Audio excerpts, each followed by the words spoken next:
সাহাবায়ে কিরাম, তাবিঈন, তাবে তাবিঈন, আইম্মে মুজতাহিদিন, খুলাফায়ে রাশিদিনের পাকড় সওয়াব পৌঁছে।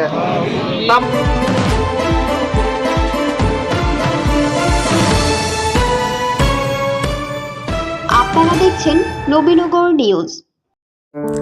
শ্রদ্ধা আর ভালোবাসায় চিরনিদ্রায় শায়িত হলেন ব্রাহ্মণবাড়িয়ার নবীনগর উপজেলার বাঙ্গরা গ্রামের মরহুম মকবুল হোসেন মিম্বারের তৃতীয় ছেলে অবসরপ্রাপ্ত পুলিশের আড়াই মোহাম্মদ আবু শহীদ। তিনি মঙ্গলবার বিকেল ৩টায় কুমিল্লার একটি হাসপাতালে চিকিৎসাধীন অবস্থায় শেষ নিঃশ্বাস ত্যাগ করেন। ইন্না লিল্লাহি ওয়া ইন্না ইলাইহি রাজিউন। মৃত্যুকালে তার বয়স হয়েছিল প্রায় ৮৫ বছর। তিনি দীর্ঘদিন বাঙ্গরা রমজান মোল্লা মসজিদ ও ঈদগাহ কমিটির সভাপতির দায়িত্ব পালন করেছেন। মরহুমের মৃত্যুতে স্থানীয় রাজনৈতিক ও স্থানীয় সামাজিক সংগঠনের বহু নেতাবৃন্দরা গভীর শোক প্রকাশ করেন। মঙ্গলবার বাদ এশা বাঙ্গরা রমজান মোল্লা মসজিদ মাঠে মরহুমের জানাজার নামাজ অনুষ্ঠিত হয়।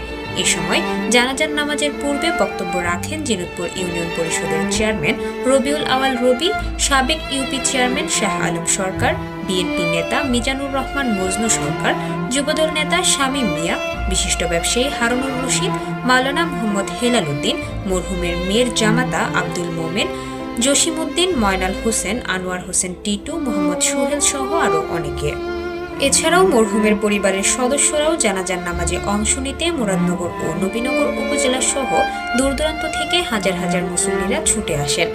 এ সময় হাজার হাজার মুসল্লিদের অংশগ্রহণে বাঙ্গরার রমজান মোল্লা মসজিদ মাঠ কানায় কানায় পূর্ণ হয়ে ওঠে। জানাজার নামাজ পরিচালনা করেন মরহুমের দ্বিতীয় ছেলে মোহাম্মদ ইয়াসিন আহমেদ।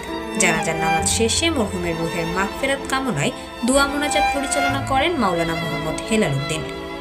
পরে বাঙ্গরা শাহী কবরস্থানে মরহুমের লাশ দাফন সম্পন্ন করা হয়। উল্লেখ্য, মোহাম্মদ আবু শহীদ একজন পরোপকারী, ধার্মিক ও নিষ্ঠাবান মানুষ হিসেবে সর্বজন শ্রদ্ধেয় ছিলেন। মৃত্যুকালে তিনি স্ত্রী সন্তান সহ অসংখ্য গুণগ্রাহী রেখে গেছেন।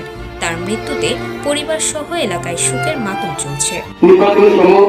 সর্বোচ্চ ভূমিকা উনি আমার জন্য পালন করছেন। আমরা ওনার জন্য দোয়া করি, ওনার পরিবার যেন এই সুখ সইতে পারে। আপনারা ওনার জন্য দোয়া করবেন। ওনার সম্পর্কে যা শুনলাম এখানে এসে মনটা ভরে গেছে। উনি মাদ্রাসার খেদমত করছেন, উনি মসজিদের খেদমত করছেন, উনি কবরস্থান এবং ঈদগাহ খেদমত করেছেন।